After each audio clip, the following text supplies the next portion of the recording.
même de lui-même, comment on va laguer en ce moment. On me fait accueillir cela. Le micro est bon, mais si oui, tu peux entendre aussi. Voilà, ben, laguer, le sanctuaire va bien. Il y a eu un changement en 2013, puisque jusqu'en 2013, il y avait le séminaire qui était à Laguier, donc on était plus nombreux les prêtres, parce qu'on s'occupait à la fois du séminaire et du sanctuaire. Et puis maintenant, avec la pénurie, on était resté 3 pour le sanctuaire, et depuis que le père André Labus a été nommé à Saint-Antoine-Ginestière, on n'est plus que 2, le père Nalino et moi. Et alors on essaye de faire appel à droite, à gauche pour se débrouiller. C'est un peu comme partout, hein, comme les curés qui se retrouvent avec un code de moins, etc. On essaie de se débrouiller, ça va. Voilà. Alors, le XVIIe siècle, siècle de spiritualité, je vais commencer par rappeler un peu le contexte général politique et religieux du XVIIe siècle, parce que toutes les questions du jansénisme et du quiétisme sont mêlées aussi avec le roi, avec les gouvernants, avec les parlements, avec les institutions de l'époque. Nous sommes très marqués par la laïcité, la séparation de l'Église et de l'État. À cette époque, ça n'existe pas. Hein. Au contraire, hein, il y a une forte imbrication de la religion et des institutions politiques. Et c'est d'ailleurs à cause de cela aussi qu'il y a eu les guerres de religion, puisque quand un État qui s'appuie sur une religion voit un nouveau groupe religieux apparaître, eh bien, ça va poser aussi un problème politique. Bon. Alors, la France, justement, a été très déchirée au XVIe siècle par les guerres de religion, comme vous savez tous, qui se sont terminées avec l'édit de Nantes en 1598, où Henri IV accorde la liberté de culte aux protestants, ainsi qu'un certain nombre de places fortes. Parce que les protestants n'étaient pas très rassurés quand même. Hein. Donc il fallait leur donner des garanties. Hein. Ensuite, il y a eu en France donc, la régence de Marie de Médicis, un peu agitée. Bon, Louis XIII qui choisit finalement Richelieu et qui vont se donner comme objectif de restaurer la puissance de la royauté à l'intérieur et à l'extérieur. Et après la mort de Louis XIII et de Richelieu, c'est Mazarin qui continue la politique de Richelieu sous la régence d'Anne d'Autriche, qui se heurte aux troubles de la Fronde. Alors là, sur le papier, vous avez les dates, donc je ne les dis pas à chaque fois. Hein. Les troubles de la Fronde. Et puis finalement, quand Mazarin meurt, le jeune Louis XIV décide de gouverner tout seul. Et il a en vue un pouvoir absolu. Il est le lieutenant de Dieu, étant donné qu'il a été secret à Reims, hein, et il estime qu'il peut disposer de tous les biens et de toutes les personnes de son royaume. Ça, c'est l'idée de Louis XIV. Ce n'était pas aussi accentué avant, hein. Au Moyen-Âge et même au XVIe siècle, hein, les rois avaient un grand pouvoir, mais ils convoquaient les États généraux. Là, la dernière fois qu'on a convoqué les États généraux, c'est en 1614, hein, Marie de Médicis. Après, ils n'ont plus été convoqués jusqu'en 1789. Bon. Donc, il n'y a plus cette espèce d'instance représentative qu'on consultait à des grands moments. Bon. Également, chaque province, chaque ville avait des coutumes, des lois particulières, hein, des libertés, comme on disait. Hein. Et souvent, le roi, quand il arrivait, on lui demandait de confirmer les franchises ou les coutumes ou les exceptions qu'il y avait, etc. Donc le pouvoir était assez limité par toutes ces coutumes. Quoi. Louis XIV, et puis il y avait aussi les nobles. Hein. Par exemple, la régence de de Marie de Médicis et celle d'Anne d'Autriche, elle a été très occupée par les guerres ou les révoltes fomentées par les grands, hein, par les nobles. Hein. Le prince de Condé, pourtant de la famille royale, grand général, hein, il a combattu pour la France, hein, mais à un moment il s'est disputé, il est allé se mettre au service de l'Espagne. Hein. Bon, et a combattu contre la France. Bon. Donc les nobles qui avaient leur possession, leurs privilèges, le gouvernement de telle ou telle province, et c'était pas facile. Louis XIV, lui, il a attiré les nobles à Versailles, il leur a donné des fonctions à la cour, hein, mais il n'a pas gouverné avec les nobles, il a gouverné avec les bourgeois. Il a gouverné avec des ministres choisis en général dans le milieu de la noblesse de robe, c'est-à-dire les avocats, les magistrats qui avaient été plus ou moins anoblis parfois, hein, et puis comme Colbert, hein, et il a abaissé, si vous voulez, le pouvoir politique de la noblesse. Bon, ça c'est l'intérieur. Si on regarde l'Europe, l'Europe centrale, c'est-à-dire toute l'Allemagne, y compris enfin, le Saint-Empire romain germanique, hein, c'est-à-dire l'Allemagne, la Tchéquie d'aujourd'hui, l'Autriche, hein, a été déchirée par la guerre de 30 ans, qui a duré en gros de 1610 à 1648. Et là, l'empereur et les princes catholiques s'opposent aux princes protestants qui ne veulent pas être sous l'autorité des Habsbourg et qui ne veulent pas qu'ils leur imposent le catholicisme. Et puis, les princes protestants sont appuyés par les rois protestants du Danemark et de la Suède. Et la France de Richelieu donne des subsides à la Suède, au Danemark, à la Suède, parce que la politique de Richelieu, c'est qu'il faut abaisser les Habsbourg. Hein. La lutte de la Maison de France contre la Maison d'Autriche. Et ça pose un problème pourtant au point de vue religieux, hein, parce que le roi très chrétien de France, hein, catholique, aide les princes protestants et le roi de Suède protestant. Ça sera d'ailleurs un motif de désaccord entre Bérulle, qui était partisan d'une politique catholique, d'alliance avec l'Espagne, et au service de l'Église, et Richelieu qui, pour raison nationale, hein, fait passer ce qui pense être l'intérêt de la France avant l'intérêt de l'Église. Bon, la guerre de 30 ans se termine par les traités de Westphalie en 1648, qui établissent un principe qui sera d'ailleurs condamné par les papes, cuius regio eius religio, c'est-à-dire, suivant le roi, on doit avoir la religion du roi ou du prince. Hein.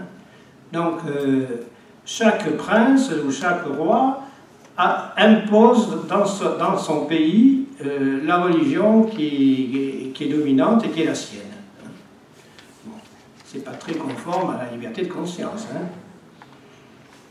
Et c'est ce qui va se passer. Hein. Du coup, d'ailleurs, l'autorité centrale de l'empereur du Saint-Empire romain germanique est annihilée. Hein, parce qu'il est empereur, mais il est empereur d'États qui ont choisi l'Église catholique, comme la Bavière, ou les archevêques princes de Trèves, de Mayence et de Cologne. Hein. Et il a aussi des États qui ont choisi la réforme luthérienne, comme les électeurs de Saxe, de Brandebourg, Prusse, et aussi des États qui ont choisi la religion calviniste, comme le Palatinat. Alors on ne peut pas dire que l'Empire germanique a une grande unité, quoi. Hein. Ça reste, il y a quand même de temps en temps des diètes ou des choses comme ça, mais il n'y a plus d'unité réelle, quoi. Et Richelieu, plutôt Mazarin, poursuit la guerre avec les Habsbourg d'Espagne jusqu'au traité des Pyrénées, où là, au contraire, il y a une réconciliation, puisque le jeune roi Louis XIV va épouser la fille du roi d'Espagne, Marie-Thérèse d'Autriche. Ce qu'il faut voir aussi, c'est que la France est entourée par les possessions espagnoles. La Belgique actuelle est espagnole. La Franche-Comté, Besançon, est espagnole. Et puis, le Milanais, en Italie, et Naples et la Sicile sont espagnols. D'ailleurs, au XVIe siècle, c'est l'Espagne qui domine l'Europe, au point de vue armé, au point de vue politique. Et donc, Richelieu et Mazarin vont en quelque sorte abattre la puissance espagnole, qui sera remplacée par la puissance française.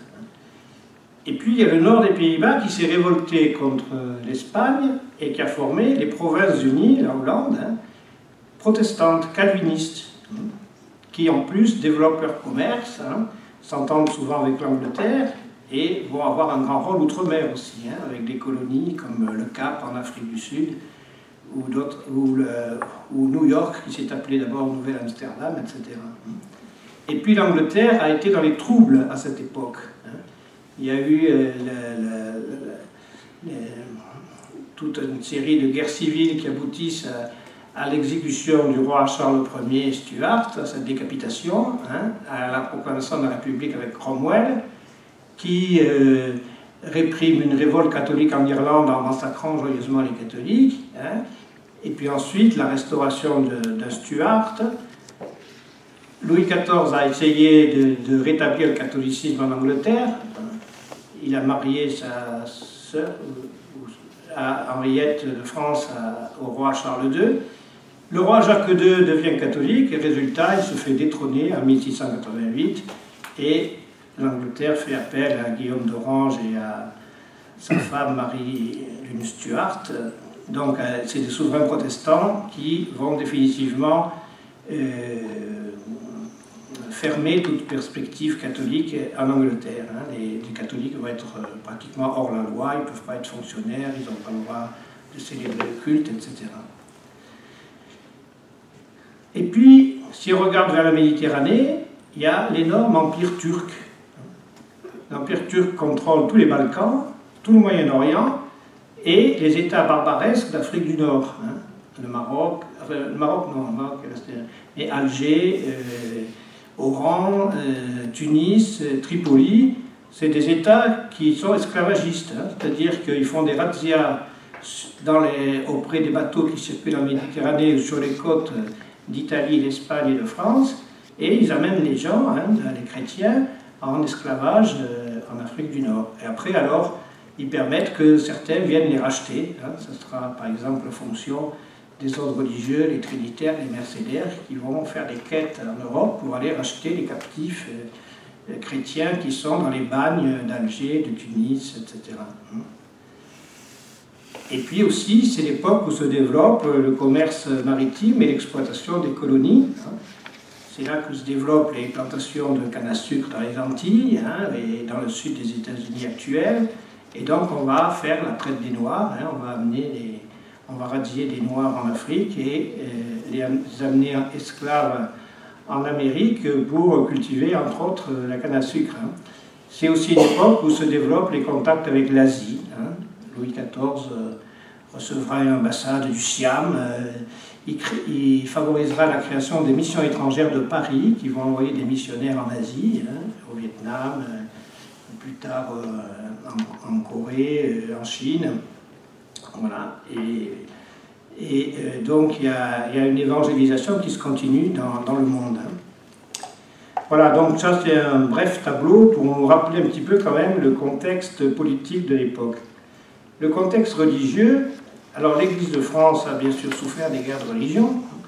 Quand les Huguenots prenaient une ville, souvent ils saccageaient les statues et les vitraux des églises. Bon, et puis les catholiques ont fait quelques massacres aussi, comme la Saint-Barthélemy. Bon, enfin, on a dû vous en parler, puisque c'est la période précédente. Et par exemple, les évêques français n'ont participé qu'à la dernière session du Concile de Trente. Le Concile de Trente a été fait par les évêques d'Italie, d'Espagne et puis des pays germaniques catholiques. Et à cause des guerres de religion ou des guerres entre les Bourbons et les Habsbourg, les Valois et les Habsbourg, les évêques n'ont pu aller que tout derrière. Et le Concile de Trente n'a été reçu en France qu'en 1614. Jusque-là, ils n'étaient pas contre, mais ce n'était pas reçu, ça n'avait pas été enregistré par le Parlement, ça n'avait pas été mis en pratique en France. C'est seulement en 1614 que le Parlement enregistre les conciles de Trente, parce que alors là aussi ça nous surprend, hein, pourquoi faut-il que les textes religieux du concile soient enregistrés par l'instance judiciaire de France? Ben ça, c'est les mœurs de l'époque, hein. Le catholicisme est religion d'État, donc ce qu'édicte l'Église catholique, ça doit être enregistré pour que le Parlement tienne compte dans ses jugements, dans ses règlements.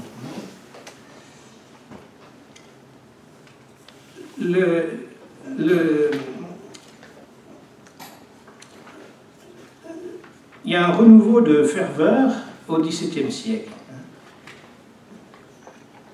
Suivant la demande du Concile de Trente, vont se fonder des séminaires. Et il y aura des initiatives particulières là-dessus. Il y a les jésuites qui, par leur collège, ont pour but de former une élite chrétienne. Ils sont des très bons pédagogues, donc souvent c'est les fils de la noblesse ou des notables qui suivent les études chez les jésuites. D'ailleurs, l'ensemble de la population ne suit pas beaucoup d'études, hein. La France est une large majorité paysanne, hein, et seuls quelques favorisés suivent des études au-delà de savoir lire et compter, quoi, hein.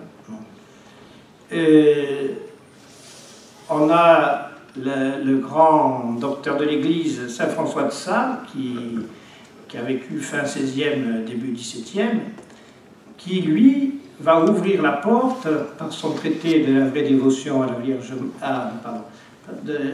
par son introduction à la vie dévote. Il va proposer une spiritualité pour les laïcs. Jusqu'ici, on pensait que la vie spirituelle était réservée aux religieux et aux religieuses, hein. À peine aux prêtres séculiers, hein.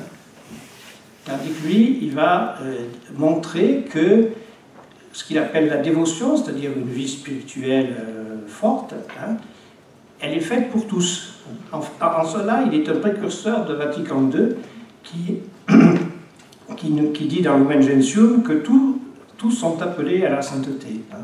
Pas seulement ceux qui ont fait des vœux de pauvreté, chasteté, obéissance, mais François de Sales dit que la dévotion doit être différente, hein, pour le moine, pour le prêtre, pour le chevalier, pour le domestique, pour le soldat, pour le prince, hein. Voilà, elle doit être accommodée à la situation dans le monde. Et puis dans le traité de l'amour de Dieu, à cette époque si rude, où il y a beaucoup de violence, et on le verra avec le jansénisme, où il y a souvent des prédications rigoristes, sévères, saint François de Sales, dans son traité de l'amour de Dieu, va montrer combien dans la foi chrétienne, c'est l'amour de Dieu et l'amour du prochain qui est central. Et il aura cette formule, hein, tout par amour, rien par crainte. Et ce n'était pas du tout à la mode, hein. Et puis, avec Saint Jean de Chantal, il crée les visitandines des religieuses. Au départ, il les voulait actives, hein. Il voulait qu'elles puissent sortir, aller, tout ça, parce que jusqu'à présent, les seuls couvents de religieuses, c'était des couvents contemplatifs, hein, avec clôture. Bon.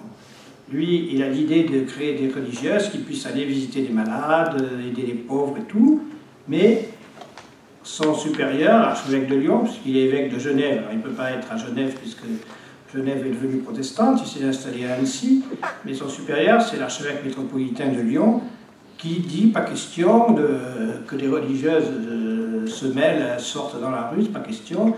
Donc il a été obligé, François de Sales, d'accepter la clôture pour les visitandines. Ce que François de Sales n'a pas réussi, c'est Saint Vincent de Paul qui va le réussir, avec les filles de la charité. Mais les visitandines, elles ont pour particularité qu'elles n'ont pas de pénitence très sévère à l'époque, hein, c'était dans tous les ordres religieux qu'il fallait parfois porter le cilice ou se donner la discipline, hein, modérément disait-on, hein, etc. Bon, il n'y a pas d'austérité particulière, hein, mais il y a une place centrale donnée à la charité chez les visitandines. C'est pas par hasard que c'est une visitandine, Marguerite Marie Alacoque, qui recevra la révélation du Sacré-Cœur à Paray-le-Monial. Alors, Saint François de Sales, les Visitandines, Sainte Jeanne de Chantal, qui a vécu un peu plus que François de Sales, elle a créé 30 ou 40 monastères de Visitandines en France. Hein. Donc il y a eu une expansion considérable des ordres religieux à cette époque. Bérulle, donc un prêtre très, très intelligent et spirituel, s'inspire de Saint Philippe Néri qui a créé les oratoriens à Rome, hein, l'oratoire du divin amour. Donc Bérulle, il veut sanctifier le clergé diocésain. Bérulle, c'est un peu la tête de liste des théologiens et des spirituels qu'on a appelé l'école française. L'école française, hein, vous avez Bérulle, Saint-Vincent-de-Paul, Saint-Jean-Eudes, M. Ollier, etc. Donc Bérulle, dans ses écrits, il centre sa théologie sur le Christ. Et le Christ qui s'abaisse, hein, alors nous aussi on a à s'abaisser, etc. Et puis, la vie du chrétien, c'est d'être uni à Jésus-Christ, hein, de participer aux différents états de Jésus-Christ, hein, Jésus-Christ qui vit en nous, hein, comme disait saint Paul, ce n'est plus moi qui vis, c'est le Christ qui vit en moi. Et au point de vue de l'Église, il va insister sur le fait que les prêtres, par leur ordination, avant d'être prêtres dominicains, jésuites ou séculiers, hein, ils sont prêtres. Hein, et ils participent au sacerdoce de Jésus-Christ et ils doivent vivre dans leur vie personnelle ce qu'ils célèbrent dans les sacrements. Donc c'est leur ministère qui doit les sanctifier. Alors Bérulle va créer l'Oratoire de France, c'est-à-dire des groupes de prêtres diocésains qui acceptent une vie ensemble, une certaine règle de vie, de prière, mais qui ne sont pas des religieux. Et les oratoriens vont créer aussi un certain nombre de collèges, d'où une petite rivalité avec les jésuites parfois. Hein. Dans la même ligne,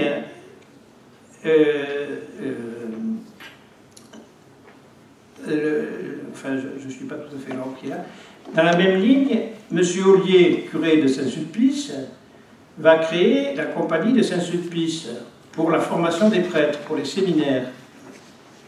Et les sulpiciens vont avoir une grande influence sur le clergé français, puisque la plus grande partie des séminaires du XVIIe, XVIIIe, XIXe et XXe siècle ont été tenus par des sulpiciens, jusque dans les années 1960. Hein. Bon. Actuellement, il y a malheureusement une éclipse et un manque de vocation des sulpiciens en France. Les sulpiciens, d'ailleurs, ils se sont répandus en France, au Canada, aux États-Unis, au Vietnam et pas ailleurs. Mais voilà, les sulpiciens ont une influence considérable sur les séminaires. Par exemple, en voulant donner aussi bien une formation spirituelle qu'une formation intellectuelle. Tandis que dans les pays germaniques, par exemple, on a insisté sur la formation intellectuelle des prêtres, qui suivaient tous, les futurs prêtres suivaient tous les études dans les universités, c'est toujours le cas d'ailleurs, hein. Donc ils passaient la licence de théologie, tandis que dans la plupart des séminaires sulpiciens, on a cité sur la vie spirituelle, apostolique et intellectuelle, mais la plupart des prêtres ne passaient pas les examens universitaires. Alors M. Ollier, c'est à partir de sa paroisse de Paris, Saint-Sulpice, que d'ailleurs il fait construire, se construit à sa suite cette énorme église qui est à Paris toujours, hein, l'église de Saint-Sulpice. Hein. À l'époque, c'était moitié urbain, moitié campagne. Hein. Il y avait l'abbaye de Saint-Germain-des-Prés qui possédait des grands champs ou prés, quoi. Et puis il y avait quand même un quartier aussi. Hein. Donc, M. Ollier, c'est aussi l'idée qu'il faut former des prêtres diocésains et de saints prêtres. Grande idée du sacerdoce. Saint Vincent de Paul, il va fonder aussi les lazaristes, les prêtres de la mission, c'est-à-dire qui, pour prêcher les missions dans les paroisses, pour envoyer des missionnaires outre-mer et pour former aussi les futurs prêtres. Les lazaristes vont aussi tenir un certain nombre de séminaires. Par exemple, le séminaire de Nice a été tenu par les lazaristes des années 1880 jusqu'à 1950 par là. Bon. Et puis, ce qui est encore plus connu, hein, Saint Vincent de Paul va s'investir dans les œuvres de charité. Il va être aumônier des galères, il va, étant curé dans les Dombes, il va avoir l'idée d'organiser les dames de charité, qui sont maintenant les équipes Saint-Vincent. Hein, et il va créer aussi alors les religieuses de Saint-Vincent de Paul, enfin leur nom exact, c'est filles de la charité. Parce qu'il ne leur donne pas le statut de religieuses. Encore aujourd'hui, les filles de la charité, elles ne font pas des vœux définitifs. Elles font des vœux pour un an qu'elles renouvellent chaque année le 25 mars. En général, elles restent, hein, mais voilà, elles pourraient partir chaque année. Donc, n'étant pas officiellement des religieuses, il était libre de dire « Ah non, mais elles ont le droit d'aller dans la rue, elles ont le droit d'aller visiter les malades, les pauvres, elles ont toute liberté d'action. » Et tout le monde sait le rôle important que les sœurs de Saint-Vincent de Paul ont eu, non seulement en France, mais dans beaucoup de pays, hein, puisqu'elles se sont répandues dans bien des pays. Et, en plus, leur costume était célèbre. Hein. La plupart des jeunes, ils connaissent les sœurs de Saint-Vincent de Paul qu'à travers les films des gendarmes de Saint-Tropez. Hein. Mais peut-être que les plus anciens de nous en ont vu de près. Actuellement, là aussi, par manque de vocation en France, elles ont dû lâcher beaucoup d'hôpitaux, d'écoles, etc. Hein. Et à ma connaissance, il n'y a plus de communauté des sœurs de Saint-Vincent de Paul dans le diocèse de Nice. Hein. Il y a encore une communauté à Cap d'Aille qui est liée à la maison de retraite de Monaco, mais voilà. Mais elles ont eu, au XIXe siècle, elles tenaient toute une partie des hôpitaux publics. Hein. Elles n'ont pas été confisquées dans les années 1901-1905 parce qu'elles rendaient trop de services dans les hôpitaux puisqu'on ne les payait pratiquement pas. Donc vous voyez que les ordres religieux qui sont toujours présents aujourd'hui hein, se sont fondés au XVIIe siècle, à cette époque. Un souci aussi de vie spirituelle a été présent chez des laïcs. Une certaine Madame Akari, qui a été veuve assez tôt et qui avait un certain nombre de moyens, elle recevait dans son hôtel tous ceux qui étaient soucieux de la réforme de l'Église, hein, de l'application du Concile de Trente, hein, d'un renouveau de l'Église. À l'hôtel Akari se rencontraient Vincent de Paul, Bérulle, François de Sales, etc. Et ils échangeaient des idées sur la réforme de l'Église, ils se soutenaient l'un l'autre. Et finalement, Madame Akari et Bérulle font venir en France les premières carmélites réformées par Sainte Thérèse d'Avila en Espagne. Sainte Thérèse d'Avila a réformé les carmélites et ensuite les carmes avec Saint Jean de la Croix, hein, donc en revenant à une observance stricte de la règle primitive. Et de nombreux carmels se sont fondés en Espagne par Sainte Thérèse d'Avila elle-même. Et c'est une compagne de Thérèse d'Avila, Anne de Jésus, qui est bien heureuse d'ailleurs, qui est venue fonder le Carmel à Paris. Et Madame Akari a pris le voile et est devenue une carmélite. Donc là aussi, c'est une époque où se fondent des carmels un peu partout. L'abbé de Rancé réforme l'abbaye de la Trappe, l'abbaye cistercienne, et la réforme qu'on appellera les trappistes, hein, du nom de cette abbaye, va gagner un certain nombre de monastères cisterciens. Alors là aussi, tout un renouveau, parce que certains monastères s'étaient beaucoup relâchés. Là, au contraire, l'abbé de Rancé, c'était plutôt austère. Hein. D'ailleurs, les trappistes ont gardé cette réputation d'avoir une certaine austérité, hein, de pénitence. Voilà. Port-Royal. Port-Royal, c'était une abbaye tout près de Paris, dans la vallée de Chevreuse, une abbaye cistercienne qui était assez relâchée aussi. Hein. La plupart du temps, leur aumônier ne prêchait pas, hein, les sœurs organisaient des fêtes avec leurs valets, etc. Bon. Et là-dessus, voilà qu'une jeune abbesse, puisque un certain nombre d'abbés et d'abbesses Il était nommé par le roi, hein, au système de la commande. Hein. Donc, une jeune abbesse d'une famille de juristes et d'avocats, Jacqueline Arnaud, va être nommée coadjutrice de l'abbesse quand elle avait 7 ans. Et quand elle a 10 ans, l'abbesse meurt, donc automatiquement elle lui succède. Pour avoir la bulle de Rome confirmant son élection, on ment à Rome. Hein, on dit qu'elle a 18 ans alors qu'elle a 10 ans. Et le même jour, elle fait sa première communion et reçoit la bénédiction abbatiale à 10 ans. Alors, elle commence par être très... beaucoup s'interroger sur ce qu'elle fait là, hein, à 10 ans, passer toute sa vie dans ce monastère qu'elle n'a pas tellement choisi. Hein. Et puis, par chance, à 17 ans, elle est impressionnée par un sermon, elle vit une sorte de conversion, et elle décide de réformer son abbaye. Et cette abbaye de Port-Royal-des-Champs devient un foyer de religieuses très, très, très motivées, hein, et on verra qu'elle aura un grand rôle dans la crise janséniste. Mais au départ, hein, il y a tout un renouveau aussi de ce monastère Port-Royal. Parce que il y a eu des problèmes de maladie et tout ça, parce que c'était un peu insalubre.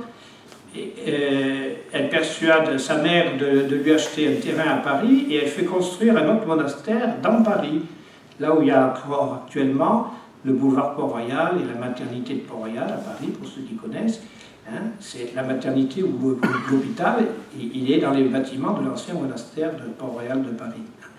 Et donc, en plus, étant dans Paris, c'est encore plus facile d'avoir des contacts avec les uns ou les autres. Autre initiative à l'époque, Saint-Jean-Eudes, à Caen. Saint-Jean-Eudes fonde aussi une compagnie de prêtres, les eudistes, qu'on appellera les eudistes.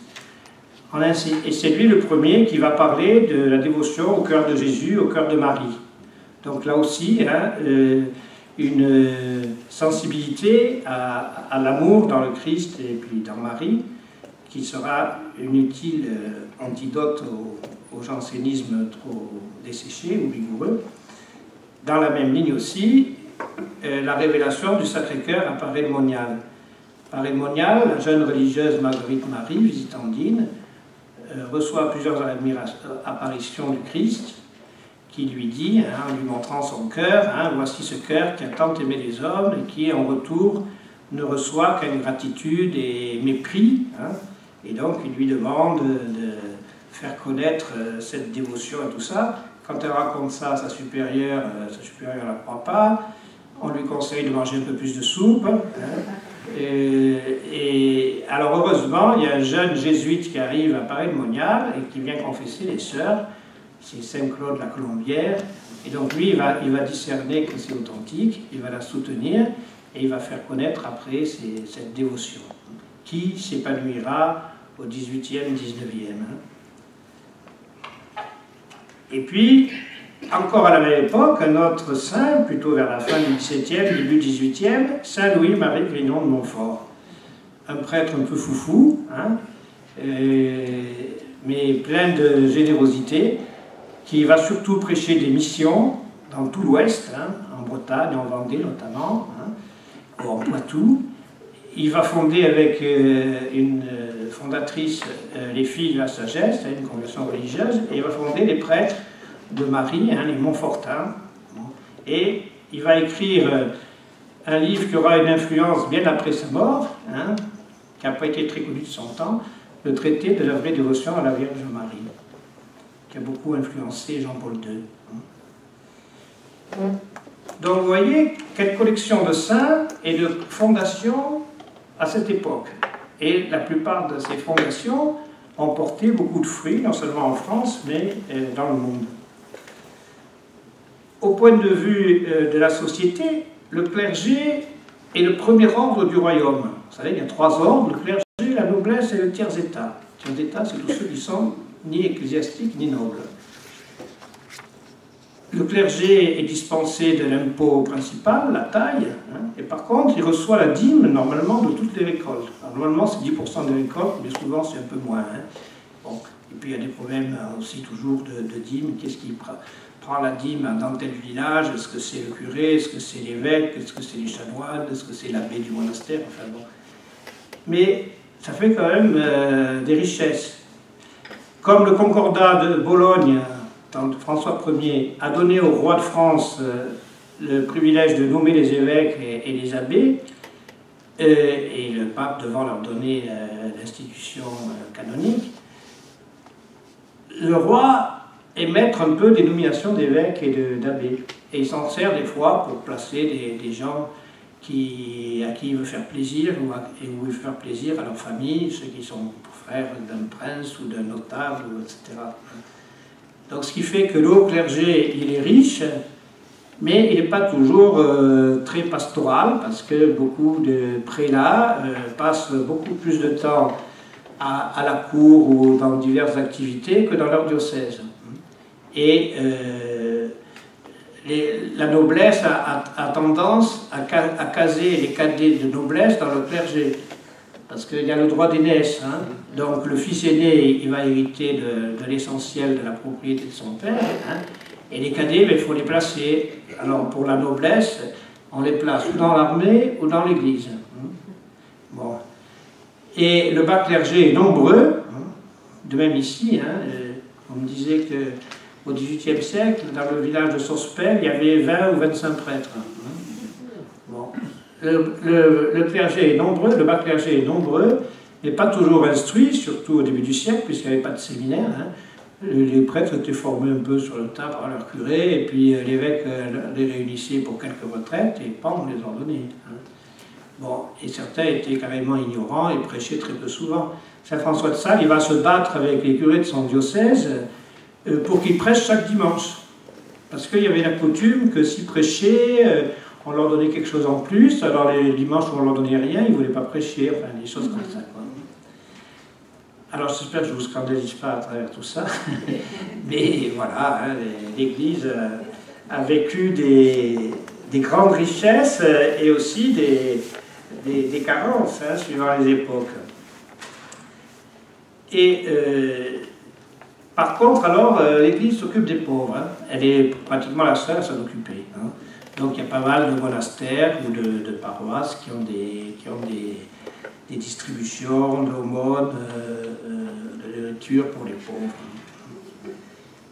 Et certains évêques vont être utilisés aussi pour des missions diplomatiques ou même militaires. Bon, Richelieu a été un bon évêque les premières années où il s'est occupé de son diocèse de Luçon, mais très vite, il s'est occupé d'arriver comme Premier ministre, et puis on l'a...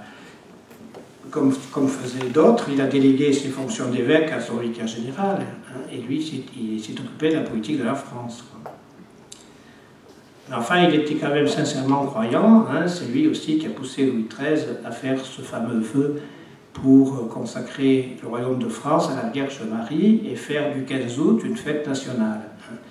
D'où la procession du vœu de Louis XIII le 15 août, demandée dans toutes les paroisses, hein, et qui se fait encore aujourd'hui dans certains lieux, hein, y compris à Notre-Dame de Paris.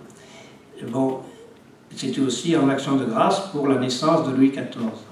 Louis XIII et Anne d'Autriche, pendant des années, n'ont pas eu d'enfants, hein, et il a fallu des grandes prières spéciales pour que le petit Louis XIV arrive. On l'a appelé d'ailleurs à son baptême Louis Dieudonné. Il signait comme ça toujours.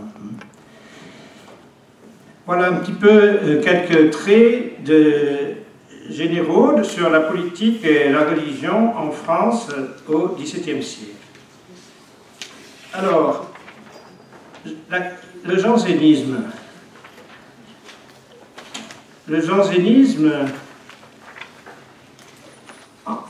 comme le dit Daniel Rops, que j'ai consulté pour préparer dans son histoire de l'Église, il y a un peu trois périodes de jansénisme ou trois formes. Hein. Il y a un jansénisme doctrinal qui vient de l'écrit de Jansénus, un commentaire de Saint-Augustin qui s'appelle l'Augustinus, en latin.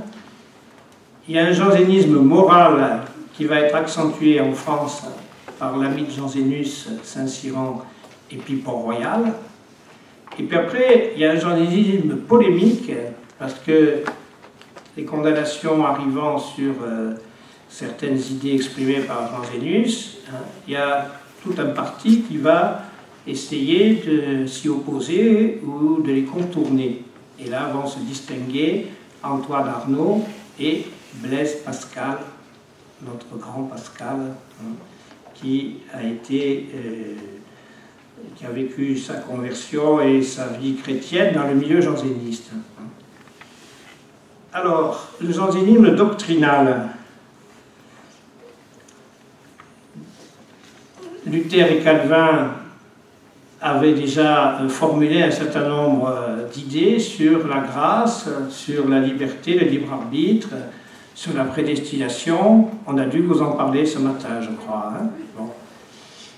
Donc le Concile de Trente a beaucoup réfléchi sur ces questions de grâce, de liberté, de justification par rapport aux idées de Luther et de Calvin, et il a donné dans son décret sur la justification toute une série de normes, hein, y compris un enseignement et des canons. Les canons, c'est ce qui est condamné. Hein. Donc chaque canon, ça se présente comme ça. Si quelqu'un dit ceci qui est hérétique, qu'il soit anathème. Hein. Anathema sit. C'est pour trancher ce qui est de la foi ou ce qui est une négation de la foi.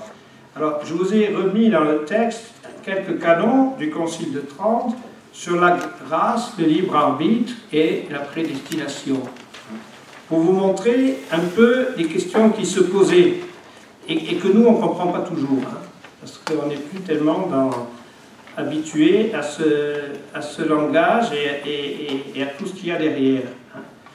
Bon, par exemple, le canon 4 là, du décret sur la justification, si quelqu'un dit que le libre arbitre de l'homme, lorsque Dieu le meut et le pousse, ne coopère nullement en acquiesçant à Dieu qui le pousse et l'appelle, pour qu'il se dispose à obtenir la grâce de la justification, et qu'il ne peut, s'il le veut, refuser son consentement, mais que tel un être inanimé, il ne peut absolument rien faire et demeure purement passif, qu'il soit anathème. Donc, la question c'est, quelle est la part de Dieu, de la grâce de Dieu, et quelle est la part de la liberté humaine quand je décide de croire ou quand je décide de persévérer dans la foi, de faire du bien, etc. Bon, vous savez que Pélage, au temps de Saint-Augustin, avait tellement insisté sur la liberté de l'homme, la responsabilité de l'homme, qui est capable de dire oui, de dire non à Dieu, que Saint-Augustin l'a pourfendu et a approfondi le rôle de la grâce de Dieu. Saint-Augustin lui-même étant un converti, hein, il savait par son expérience personnelle que c'est seulement la grâce qui peut changer le cœur de l'homme, hein, et rectifier sa conduite. Hein. Saint-Augustin, avant sa conversion, il avait une vie un peu agitée. Hein. Il avait une liaison avec une jeune femme, un fils naturel. Il a cherché chez les manichéens, chez les platoniciens, etc. Bon. Et puis, à partir du moment où il découvre Dieu, où il demande le baptême à Milan, bon, ben, il va, au contraire, consacrer tous ses efforts au règne de Dieu et à son ministère de prêtre et d'évêque. Hein. Donc, Saint-Augustin, il a voulu mettre en valeur la grâce de Dieu. Et c'est pour ça aussi qu'il a réfléchi sur le péché originel. Hein. Parce que, par exemple, Pélage disait, c'est pas la peine de baptiser les petits-enfants, ils n'ont pas fait de péché. Hein. Et Saint-Augustin va dire, mais non, hein, les petits-enfants, ils ont besoin aussi du baptême parce qu'ils sont marqués par le péché originel. Tous, nous sommes marqués par le péché originel, etc. Alors, on a dû vous dire que les réformateurs étaient très augustiniens, hein, Luther et Calvin, et par exemple, sur la question du péché originel, les textes du XVIe siècle, les textes protestants du XVIe siècle sont très durs. Hein. Dans la Confession d'Augsbourg, il est dit que le péché originel corrompt entièrement la nature humaine. Et Luther dira, à cause du péché originel, on n'a plus de libre arbitre, on a un serf arbitre. Hein. Bon, on n'est plus capable de faire le bien. Hein. Et alors, Jansénius le dira aussi d'ailleurs un peu. Bon, donc, les questions qui sont ajoutées, c'est ça. Hein. Et alors, les questions sont encore plus subtiles aussi, parce que vous voyez, par exemple, dans ce canon 4, pardon, dans ce canon 4, hein, on dit, bon, Dieu, il pousse l'homme vers la foi, il l'appelle, hein, il le pousse par l'intérieur. Bon. Mais quand même, hein, il faut une coopération de l'homme, il faut bien que l'homme dise oui. D'ailleurs, la preuve, c'est qu'il peut dire non. Alors, tandis qu'on avait l'impression que les protestants disaient, bon ben, si Dieu donne sa grâce, ben, l'homme il est obligé d'accepter, quoi. Alors c'est pour ça que le canon condamne cela. Hein. Si le libre arbitre de l'homme, lorsque Dieu le pousse, ne coopère nullement en acquiesçant à Dieu qui le pousse, au moins il acquiesce, quoi. Hein. Et l'appelle, bon, et il ne pourrait pas refuser son consentement à la grâce de Dieu. La grâce de Dieu est tellement puissante que l'homme est obligé d'accepter. Hein. Alors ça, c'est condamné par le Concile de Trente. Hein.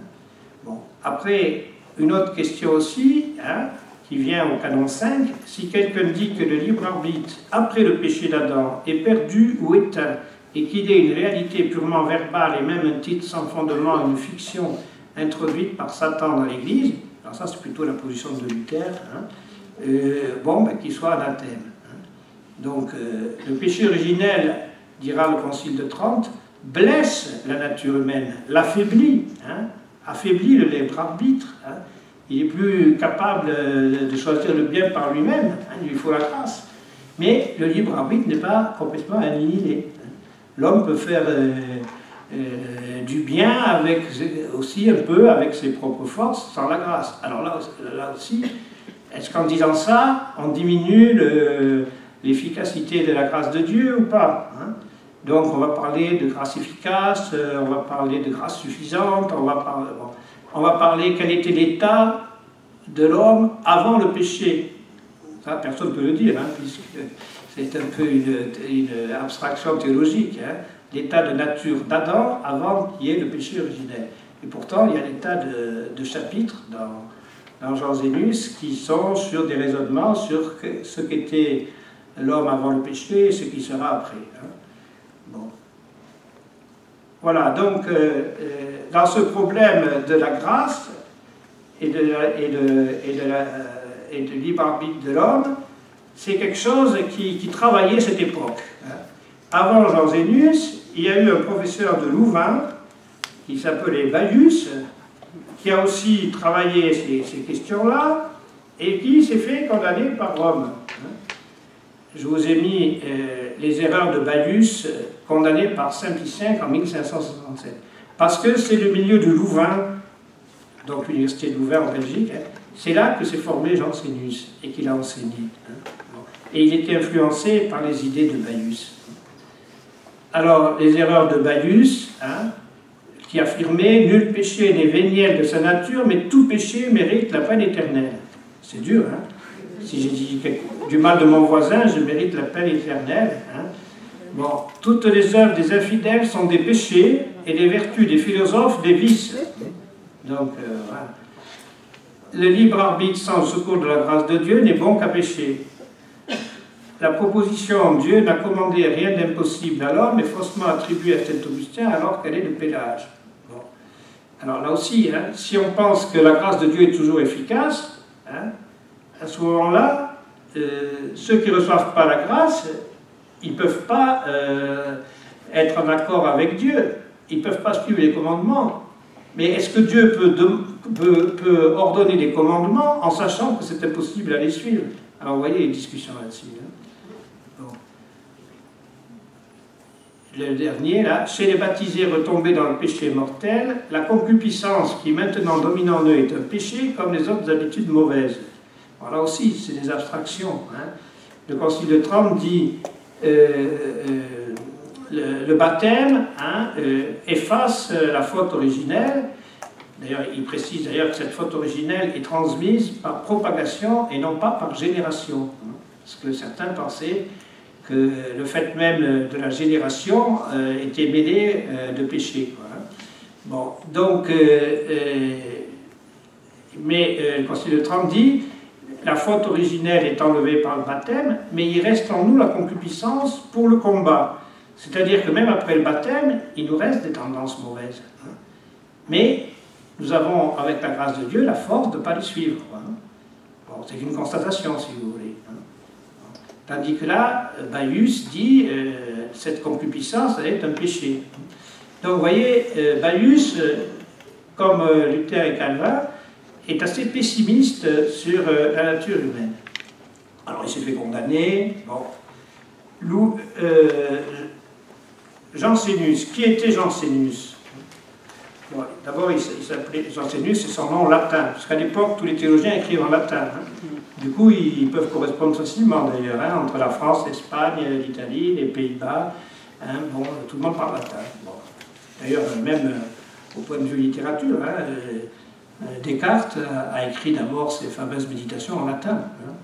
Bon, c'est seulement à cette époque aussi qu'on va utiliser aussi le français pour parler de théologie. C'est ce qui fera le succès d'ailleurs, par exemple, les provinciales de Pascal, parce qu'elles sont très, très bien écrites et très accessibles en français. Bon, donc, Jansénus, il s'appelait Corneille, son prénom. Jansen, c'est un Hollandais. Il est né en 1581 dans une famille modeste. Il est poussé vers la carrière ecclésiastique parce qu'il avait un oncle qui était évêque de Gand, en Belgique. Il devient prêtre, il fait de brillantes études à Louvain, à Paris, recteur d'un collège à Louvain, et puis il fait la connaissance de Saint-Cyran. J'expliquerai après qui est Saint-Cyran. Et il séjourne plusieurs années au Pays Basque, chez la mère de Saint-Cyran, et ensemble ils travaillent Saint-Augustin et les questions de la grâce. Bon, après, il revient à Louvain, il devient docteur de l'université, professeur d'écriture sainte, il remplit diverses missions jusqu'en Espagne. Entre-temps, il fait un pamphlet contre la France qui a envahi les Pays-Bas espagnols, ce qui lui vaudra la grande méfiance de Richelieu.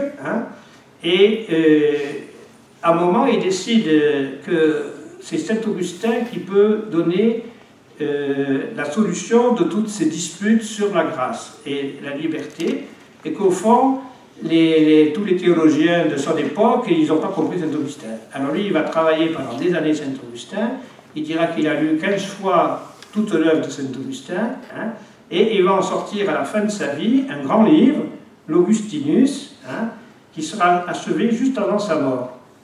Juste avant sa mort, il vient d'être nommé évêque à Ypres, en Belgique, et quand il meurt assez vite, il fait profession de son attachement à l'Église catholique. Donc c'est seulement après sa mort que son livre va paraître et que son livre va soulever des objections. Et Saint-Cyran, donc il était français, il s'appelait Jean-Ambroise Duverger de Oran, et donc du Pays Basque, il est prêtre. Il est ami avec l'évêque de Poitiers qui lui fait donner une abbaye, l'abbaye de Saint-Cyran. C'est pour ça que tout le monde l'appelle Saint-Cyran après. Il vit un genre de conversion grâce au père de Condren, illustre oratorien. Il se lie d'amitié avec Jansénus et il décide de l'aider à mettre au point son livre et à préparer les esprits à adhérer à ses découvertes. Alors, tout ça se fait par correspondance, et comme il se méfie de la police ou des instances ecclésiastiques, il crée un langage chiffré. Bon. Donc, vous voyez, une espèce de complot. Bon. Mais, pense-t-il, pour le bien de l'Église. Bon. Saint-Cyran s'installe à Paris, il se lie avec Béru, avec Condren, avec Richelieu, mais qui va changer d'attitude, et même avec Saint-Vincent de Paul. Il devient un directeur spirituel renommé, et à un certain moment, il devient aumônier du monastère de Port-Royal, où la fameuse mère abbesse Angélique Arnaud, dont je vous ai parlé, mère Angélique, l'apprécie beaucoup, et elle cite les religieuses à le prendre comme directeur spirituel. Donc il devient la grande autorité au monastère de Port-Royal, et il les pousse à une austérité rigoureuse. Par exemple, il avait inventé une sorte de retraite qu'il appelait la cure de renouvellement, hein, pour faire pénitence, et en particulier pendant ce temps de retraite, interdiction de communier, parce qu'on n'est pas digne. Hein. Et voilà. Alors, à un moment, quand on commence à s'agiter autour d'Augustinus, hein, et puis que Richelieu lui en veut à cause de son pamphlet, du pamphlet de Jansénus contre la France, Richelieu fait arrêter Saint-Cyran, il va passer 5 ou 6 ans en prison à Vincennes, tout en pouvant communiquer, hein, et il meurt peu après à sa libération. D'ailleurs, c'est quand Richelieu meurt que Saint-Cyran est libéré. Vous voyez l'imbrication aussi, hein, du politique et du religieux, toujours à cette époque. Hein. Bon. Alors, c'est aussi dans le milieu de Port-Royal, hein, que se lancent les solitaires. Les solitaires, c'est des laïcs, hein, liés à la famille Arnaud souvent, et qui décident de se retirer du monde pour vivre dans la solitude et la prière. Et ils vont créer des petites écoles qui auront un certain succès. C'est là que seront formés, par exemple, Pascal et Racine, notre auteur tragique.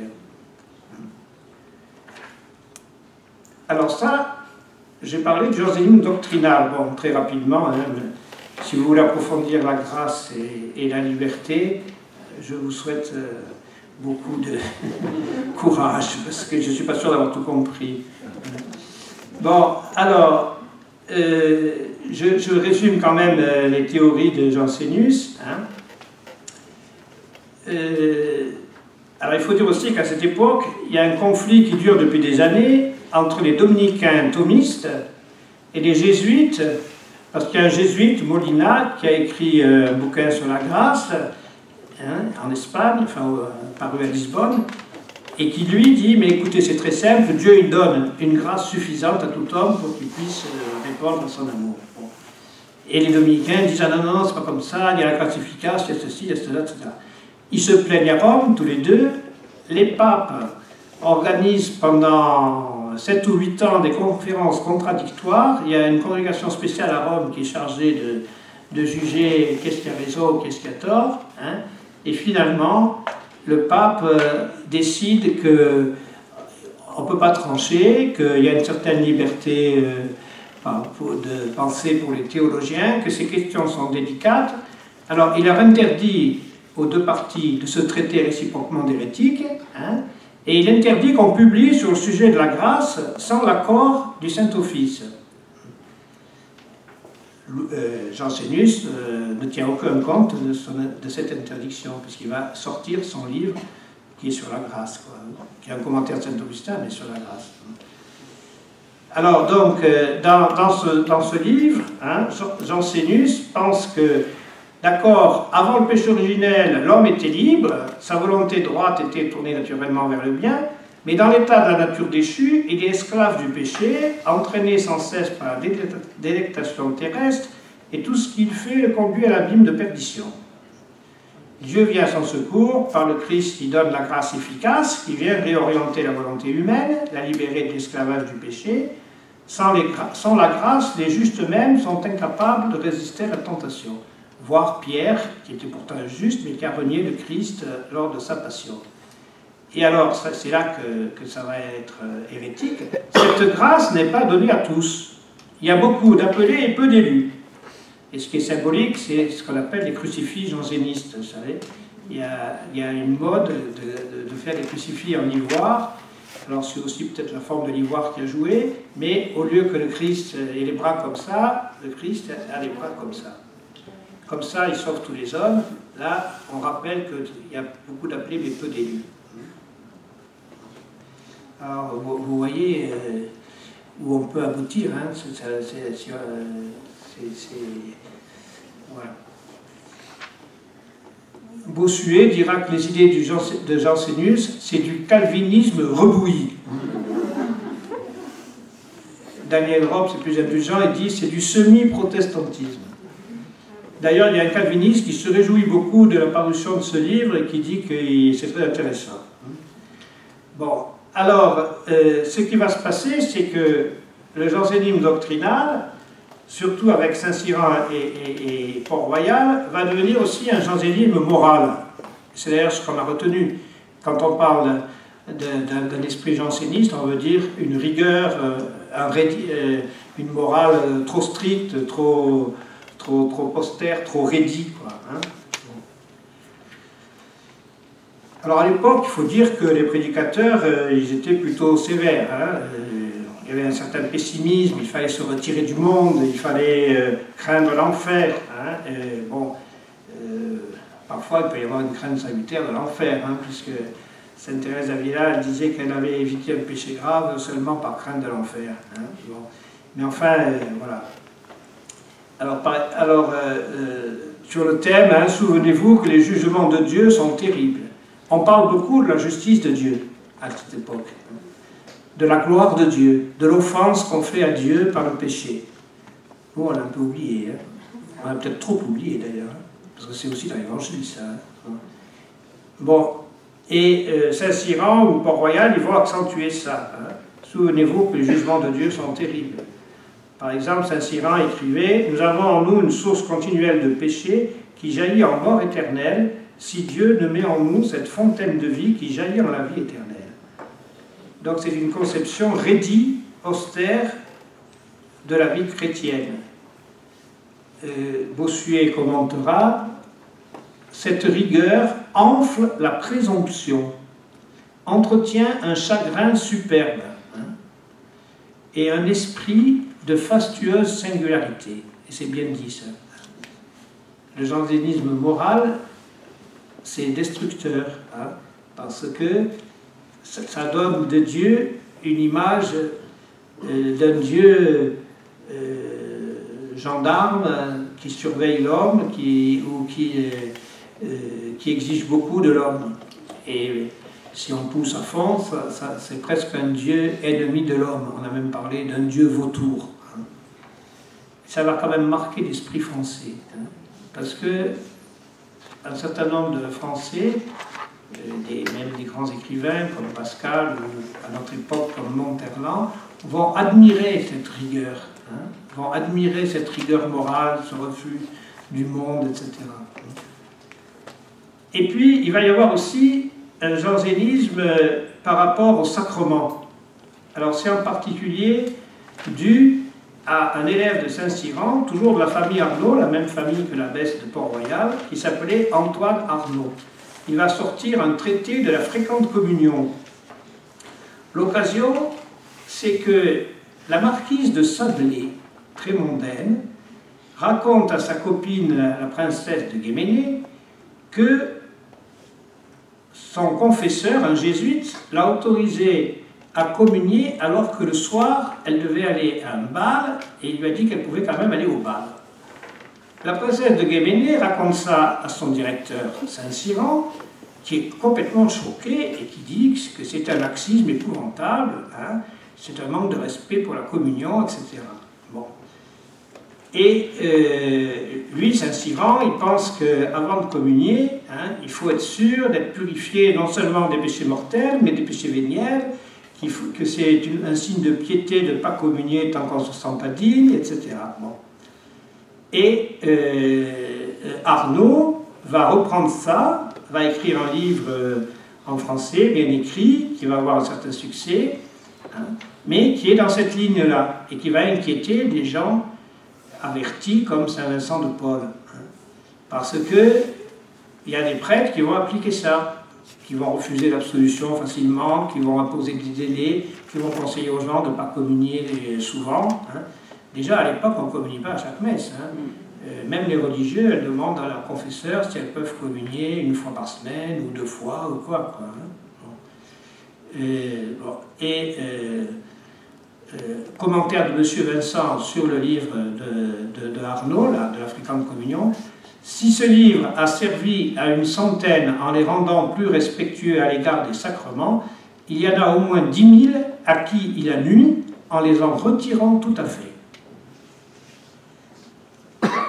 Alors, plein de polémiques, non seulement autour de l'Augustinus, mais autour de ce traité de la fréquente communion. Alors, je vous passe les détails des péripéties. Il y a la Sorbonne, c'est-à-dire la faculté de théologie de Paris qui prend position. Il y a le Parlement qui s'en mêle. Il y a l'Assemblée des évêques.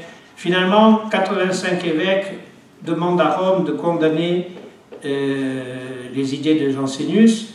11 évêques demandent à Rome de ne pas le condamner, hein, et finalement, le pape condamne en 1653 5 propositions. Vous avez le texte dans les documents qui vous ont été distribués. Hein. Bon, je vous laisserai les lire, mais je prends seulement 2. Hein. La deuxième, dans l'état de nature déchu, jamais on ne résiste à la grâce intérieure. Donc ça, c'est condamné.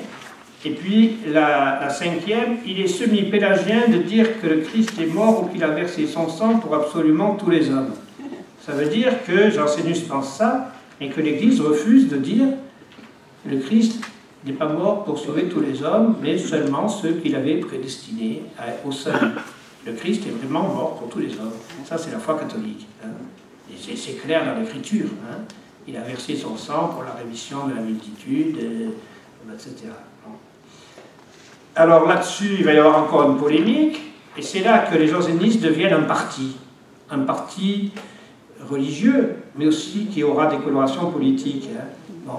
C'est-à-dire qu'ils sont opiniâtres. Hein. D'un côté, ils sont obligés de se soumettre, parce que sinon ils vont être excommuniés, hein. Mais alors ils vont trouver que le pape s'est trompé. Hein. Ces propositions telles qu'elles sont formulées, ce n'est pas vraiment les idées de Jansénus. Donc du moment que, en fait, ces propositions ne sont pas vraiment dans le livre de Jansénus, hein, on veut bien être d'accord en disant que ces propositions sont fausses, mais comme elles ne sont pas dans le livre de Jansénus, on garde quand même notre attachement à Jansénus. C'est ce qu'ils ont appelé la question de fait et de droit. Le pape, il a le droit de dire que ça c'est faux, hein, mais il manque de chance, il a été trompé, en fait, ça y est pas. Voilà. Alors il va y avoir de nouveau toute une série. Et c'est là que Pascal va écrire sa première provinciale, et il va se moquer des jésuites, puisque dans tout ça, les jésuites étaient toujours soucieux de défendre le bien qu'il pouvait y avoir dans l'homme. Donc Jansénus ne pouvait pas voir les jésuites. Hein. Et alors Blaise Pascal, il écrit une lettre pour ridiculiser les anti-jansénistes et notamment les jésuites. Et alors le titre des provinciales, c'est « Lettre écrite à un provincial par un de ses amis ». Et vous avez le texte, je pense, hein. Je vous le lis. C'est juste après que la Sorbonne s'est disputée à propos de Jansénus et qu'il y avait 71 docteurs qui étaient pour Arnaud et finalement la majorité des docteurs ont été contre. Alors, mais ça s'est passé de façon un peu pas très régulière au point de vue des procédures. Alors Arnaud, plutôt Blaise Pascal, écrit ceci. On propose d'en faire en Sorbonne. 71 docteurs entreprennent la défense de M. Arnaud et soutiennent qu'il n'a pu répondre autre chose à ceux qui, partant d'écrit, lui demandaient s'il tenait que ses propositions fussent dans ce livre, sinon qu'il ne les y a pas vues et que néanmoins il les condamne si elles y sont. Donc ça c'est la théorie du fait et du droit. Quoi, hein. Bon. Je veux bien accepter que ces propositions sont fausses, mais moi je ne les ai pas trouvées dans le livre. Elles n'y sont pas en fait. Quelques-uns même, poussant plus avant, ont déclaré que quelques recherches qu'ils en aient faites, ils ne les y ont jamais trouvées, et que même ils y en ont trouvé de tout contraire. Ils ont demandé ensuite, avec instance, que s'il y avait quelques docteurs qui les y vus, ils vouluient les montrer. De l'autre côté, se sont trouvés 80 docteurs séculiers, donc des prêtres ou des laïcs, non, je pense que c'était des prêtres séculiers, et quelques 40 religieux mendiants. Parce qu'à la Sorbonne, on n'aimait pas trop les franciscains, les dominicains et tout ça. Hein, qui ont condamné la proposition de M. Arnaud sans vouloir examiner si ce qu'il avait dit était vrai ou faux, et ayant même déclaré qu'il ne s'agissait pas de la vérité, mais seulement de la témérité de sa proposition. Il s'en est de plus trouvé 15 qui n'ont point été pour la censure et qu'on appelle indifférents. Voilà comment s'est terminée la question de fait, dont je ne me mets guère en peine, car que M. Arnaud soit téméraire ou non, ma conscience n'y est pas intéressée. Et si la curiosité me prenait de savoir si ces propositions sont dans Jansénus, son livre n'est pas si rare ni si gros que je ne puisse le lire tout entier pour m'en éclaircir sans consulter la Sorbonne. Donc il se moque de la Sorbonne. Et si je craignais aussi d'être téméraire, je crois que je suivrais l'avis de la plupart des gens que je vois, qui, ayant cru jusqu'ici sur la foi publique que ces propositions sont dans Jansénus, commence à se demander, par le refus bizarre qu'on fait de les montrer, si c'est bien ça, et j'ai encore vu personne qui m'ait dit d'y avoir. Alors il paraît que Mazarin lui-même, à qui on a fait lire cette lettre, a trouvé que c'était écrit avec tellement d'esprit qu'il en a ri pendant toute la soirée. Bon. Mais quand même, après, il a fait condamner les jansénistes. Bon, alors je vois que l'heure est passée. Bon, je ne vous parlerai pas du quiétisme, sinon pour vous dire que c'est tout à fait un autre style. On a reproché à une certaine Madame Guyon, une veuve pleine d'ardeur spirituelle et d'élan vers le Seigneur, mais un petit peu brouillon, avec une théorie du pur amour, qu'il fallait se laisser être passif dans la prière, tout attendre de Dieu, être au repos, d'où le nom de quiétisme. Quiétisme, c'est le repos. Et voilà. Donc, une mystique, si vous voulez, mais pas très équilibrée. Et elle a influencé un grand homme, Fénelon, qui a été le précepteur du petit-fils de Louis XIV, le duc de Bourgogne. Il a écrit pour lui le Télémaque, où en fait il fait passer ses idées sur le gouvernement de la France. C'est le seul de l'époque qui a des préoccupations, qu'on dirait aujourd'hui, sociales, sur la misère des paysans ou sur les réformes à faire dans le royaume. Et puis Fénelon, donc, il a été ensuite archevêque de Cambrai. Et à un moment, on a pensé qu'il allait prendre une grande place, surtout si Louis XIV mourait et que le duc de Bourgogne lui succédait, puisque le fils de Louis XIV venait de mourir. Manque de peau, le duc de Bourgogne, il est mort peu après. Et alors, des ennemis de Fénelon et de Madame Guyon les ont attaqués, pas toujours avec de bons procédés, et notamment Bossuet. Et là-dessus, Madame de Maintenon, donc l'épouse discrète de Louis XIV à la fin de sa vie, s'est inquiétée parce qu'elle avait admis Fénelon ou des gens de cette tendance dans son école de Saint-Cyr pour les jeunes filles pauvres, nobles.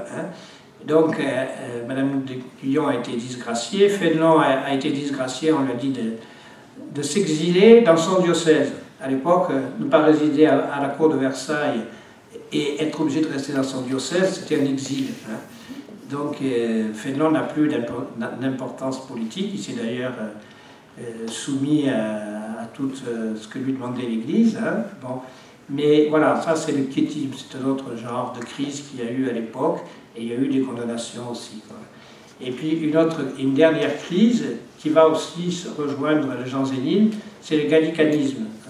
À propos d'une affaire de sous, dans certains diocèses de France, le roi avait le droit, lors de la vacance d'un siège épiscopal, de percevoir les revenus du diocèse tant qu'il n'y avait pas d'évêque.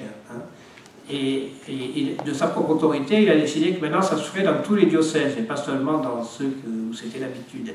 Alors ça fait un conflit avec le pape, un conflit très aigu, et alors Louis XIV l'a pris de haut, il a fait occuper Avignon, il a menacé le pape, mais le pape c'était un saint homme, Innocent XI, qui est d'ailleurs bien heureux, et il a quand même maintenu le contact avec Louis XIV par divers intermédiaires, mais il n'a pas cédé. Il a dit, bon, ben, vous n'êtes pas d'accord, eh ben, je ne donne plus l'investiture aux évêques.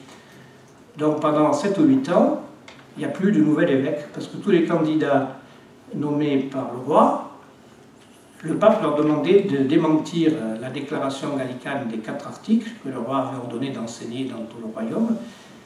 Et puisqu'il ne voulait pas démentir cette déclaration, il ne leur donnait pas l'investiture spirituelle, il ne pouvait pas être ordonné ou mis en fonction. Alors il y avait 30 diocèses sans évêque. Alors finalement le roi a capitulé, il a retiré la déclaration des 4 articles et le pape a accepté des arrangements financiers pour la régale.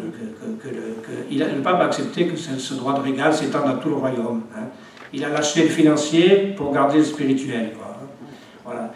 Or les gallicans, c'est une tendance qui est née à cette époque, de dire l'Église de France a des libertés. Le pape ne doit pas trop se mêler des affaires de l'Église de France. Et L'infaillibilité du pape n'était pas encore définie, elle était affirmée par un certain nombre de gens, hein, mais c'était des choses discutées. Hein. Et notamment aussi, dans les 4 articles, il est dit que en aucun cas le pape a autorité sur les rois, sur les affaires temporelles. Hein. Ça c'était pour Louis XIV. Hein. Voilà. Alors en fait, les gallicans et les jansénistes, ça va se retrouver encore à la fin du règne de Louis XIV. Finalement, Louis XIV fera complètement détruire le monastère de Port-Royal, par exemple. Il fera même détruire le cimetière. Hein. Et ça va rejaillir au XVIIIe siècle avec un théologien qu'on appelle Quesnel, qui va reprendre encore des idées. Il va falloir une nouvelle condamnation de Rome, la bulle Unigenitus. Il va y avoir encore le même genre d'histoire, hein, ceux qui acceptent la bulle, ceux qui ne la acceptent pas. Hein. Et souvent, les jansénistes vont être présents dans les parlements certains vont influencer en 1789, enfin la Révolution, la constitution civile du clergé, hein, qui va provoquer le schisme pendant la Révolution. Hein, parce qu'il mettait en valeur aussi le rôle des prêtres par rapport aux évêques, etc. Donc le jansénisme, il va peser sur tout l'aspect moral, hein, et l'aspect sacramentel dans l'Église. Rappelez-vous que c'est seulement Pie X, en 1903 ou 4, qui va ordonner qu'on peut faire communier les enfants dès l'âge de raison. Avant, on pensait que ce n'était pas possible, avant qu'ils aient 11-12 ans, avant qu'ils aient suivi tout le catéchisme. Hein. Bon. Et c'est Pie X aussi qui va demander qu'il y ait la communion fréquente, tout en respectant la nécessité de se confesser de temps en temps, et de se confesser absolument quand on a fait un péché grave. Mais voilà. Hein. Moi, je me rappelle encore dans mon enfance, hein, les grands-messes le dimanche, quand j'allais l'été en vacances à Saint-Étienne-de-Tinée, il y avait 300 personnes à la messe et 10 qui communiaient. Hein. De Gaulle, qui était pratiquant à sa manière, il allait à la messe tous les dimanches et il communiait 2 fois par an, à Noël et à Pâques. Et il se confessait avant. Bon, donc le jansénisme a beaucoup marqué. Hein, et heureusement, comme antidote au jansénisme, il y a eu le culte du Sacré-Cœur, ça c'est l'amour du Christ dans son humanité. Hein, parce que les jansénistes, ils étaient souvent plus déistes que chrétiens. Quoi, hein. À force de discuter sur la grâce, la liberté, sur des abstractions, ils oubliaient la personne du Christ. Quoi. Donc le culte du Sacré-Cœur va mettre l'accent sur l'amour miséricordieux du Christ. Hein, et puis, quelqu'un comme Sainte Thérèse de l'Enfant Jésus aussi, c'est l'anti-jansénisme. Elle, dans son couvent, il y avait une carmélite qui s'était consacrée à la justice de Dieu. Et Sainte Thérèse, elle dit, non, moi je préfère me consacrer à l'amour miséricordieux de Dieu. Donc, ça a marqué jusqu'à notre époque, ça, le jansénisme, les tendances jansénistes morales, quoi, ou sacramentelles. Voilà, je m'arrête là. Hein. J'espère que ça a pu vous intéresser. Je ne sais pas s'il y a du temps pour quelques questions ou si on est pris par le temps, mais voilà.